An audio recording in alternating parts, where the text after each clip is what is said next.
Elas procuravam amor depois do luto e encontraram predadores.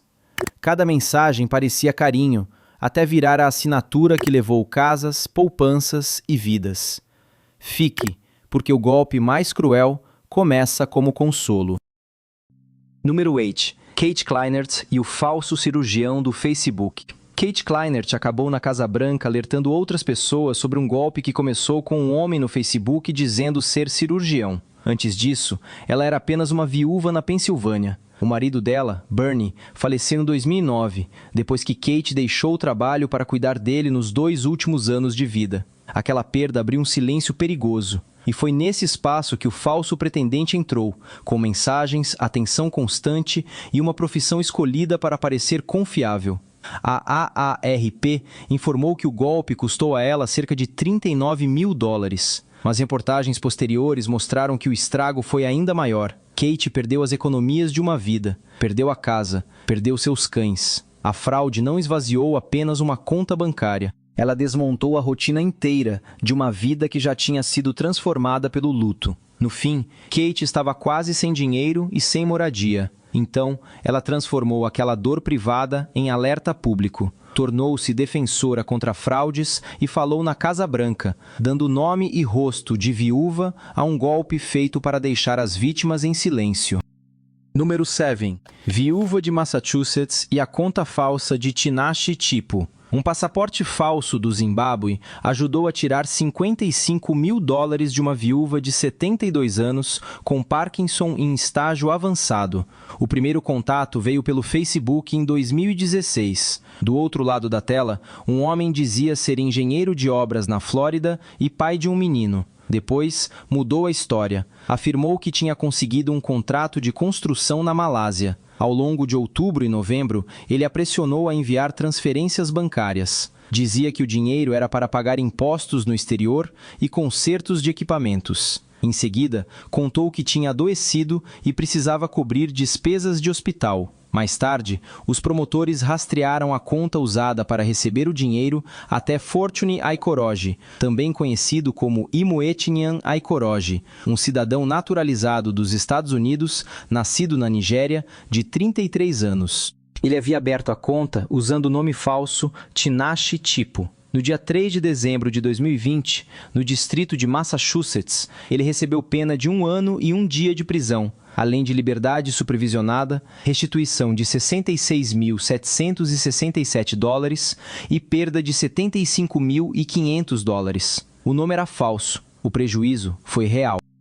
Número 6. Viúva da Flórida enganada pelo grupo de Wisdom Oniobeno. Depois de 49 anos de casamento, uma viúva da Flórida de 71 anos disse que estava sozinha e procurando companhia. Foi aí que ela virou alvo. Documentos federais ligam o caso dela a uma rede de fraude romântica associada a Wisdom Ogenekaro Oniobeno, que usava perfis falsos no Words with Friends, no Plenty of Fish, no Christian Mingle e no Our Time para alcançar mulheres mais velhas em vários estados, incluindo viúvas e divorciadas. Os golpistas mantinham o contato vivo, depois vinham com pedidos urgentes de dinheiro e crises inventadas, até que mais de $324 mil desaparecessem. Ela se descreveu como uma cristã de confiança, e foi justamente essa confiança que usaram contra ela. O dano não parou nas transferências. Depois, ela relatou depressão severa, insônia e ruína financeira. O esquema foi montado para transformar luto em acesso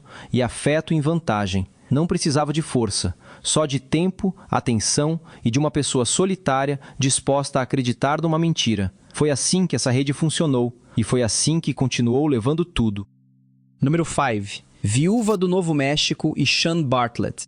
Uma viúva de 56 anos acreditou que estava prestes a se casar. Na verdade, a confiança dela virou a porta de entrada para dinheiro de origem criminosa. No Novo México, em julho de 2015, ela foi envolvida em um golpe romântico por um homem que se apresentava como Sean Bartlett. Ele prometia casamento e dizia ser engenheiro, trabalhando em contratos lucrativos no setor de petróleo. Cada pedido vinha disfarçado de despesa de trabalho, de custo urgente, de problema que só ela poderia resolver. Enquanto enquanto ela via um futuro, os investigadores federais enxergavam outra coisa. Por trás daquele namoro falso, promotores rastrearam um caminho de lavagem de dinheiro. Segundo registros judiciais, o Chenan Lemche abriu uma conta pessoal no Ahmed Bank em 13 de setembro de 2015. Apenas 16 dias depois, abriu uma conta empresarial fraudulenta para uma empresa que não existia, a J Auto and Machine Parts. O dinheiro passou por essa conta dentro de um esquema mais amplo,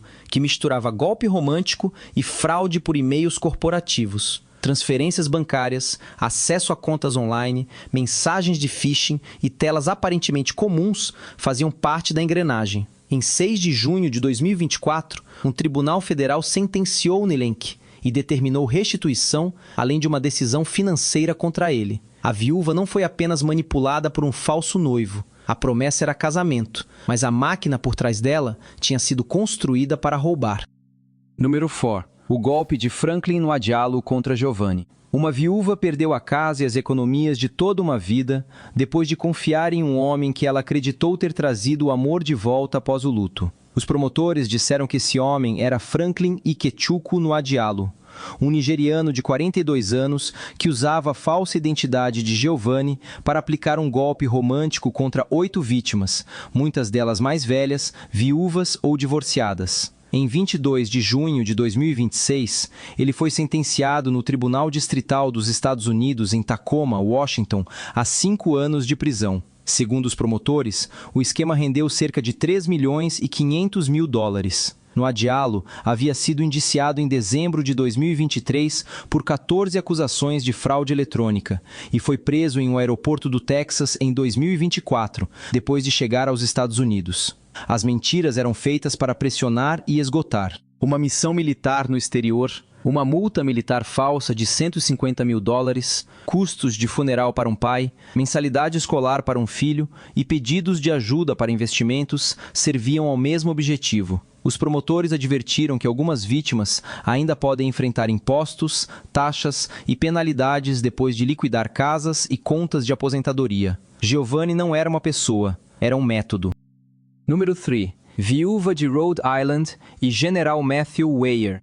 Uma viúva de 76 anos em South Kingstown, Rhode Island, refinanciou a própria casa, vendeu outro imóvel em Massachusetts e enviou mais de 1.400.000 dólares para um homem que não existia. Tudo começou com um jogo de Words with Friends e acabou virando um golpe amoroso em torno da identidade inventada do General Matthew Weir. Ele dizia ser um general do exército dos Estados Unidos estacionado no Afeganistão. Depois afirmava que o serviço o impedia de acessar o próprio dinheiro e que precisava de ajuda urgente para transferir fundos. E foi esse pretexto que manteve os pedidos chegando, um atrás do outro. Registros federais dizem que o dinheiro circulou pelos Estados Unidos, incluindo cerca de 660 mil dólares em contas controladas por integrantes da conspiração. O caso fazia parte de uma rede de fraude amorosa de 5 milhões e 800 mil dólares, liderada por Wisdom Ogenekaro Oniobeno,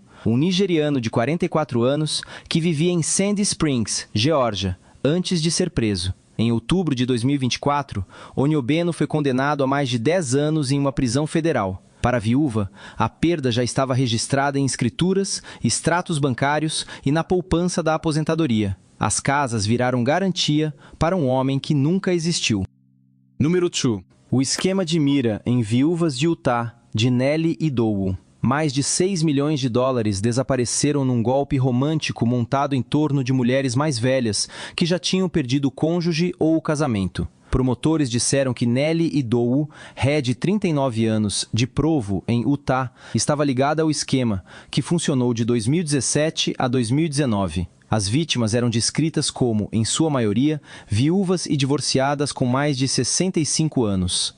A porta de entrada era familiar, perfis falsos de namoro, mensagens pacientes, uma relação que parecia chegar tarde na vida, quando a confiança já tinha outro peso. E então vinha a emergência, uma conta inesperada, uma conta bloqueada, uma crise que exigia dinheiro rápido. Os investigadores disseram que as vítimas eram pressionadas a enviar recursos sob urgência, muitas vezes por meio de várias pessoas e contas, o que deixava o dinheiro mais difícil de rastrear e mais fácil de escoar. Idowu foi condenada a 6 anos de prisão, mas o caso revela o desenho mais profundo da operação. Não era apenas fraude romântica. Era um sistema que encontrava viúvas e divorciadas online, estudava a esperança delas e transformava isso em um plano de pagamento. Número 1. Laura Koval e Frank Borg. Laura Koval acabou transformada em parte da própria fraude, uma vítima empurrada para dentro do mecanismo que a consumia. Ela tinha 57 anos, era viúva, executiva aposentada da área da saúde e vivia em Galena, Illinois, quando conheceu um homem que se apresentava como Frank Borg no Match.com. Entre aproximadamente 2018 e 2020, segundo registros financeiros citados pela CBS News, ela perdeu quase 2 milhões de dólares. O romance virou cobrança, depois pressão, depois ordens para movimentar dinheiro por empresas falsas e contas bancárias que ela mesma abriu. Documentos judiciais afirmam que Frank Borg orientou Koval a criar empresas de fachada e transferir os valores, fazendo da vítima uma peça ativa no próprio golpe. Em agosto de 2020, Koval desapareceu. Mais tarde, ela foi encontrada sem vida no rio Mississippi. As autoridades ligaram um dos primeiros pagamentos, no valor de $75 mil,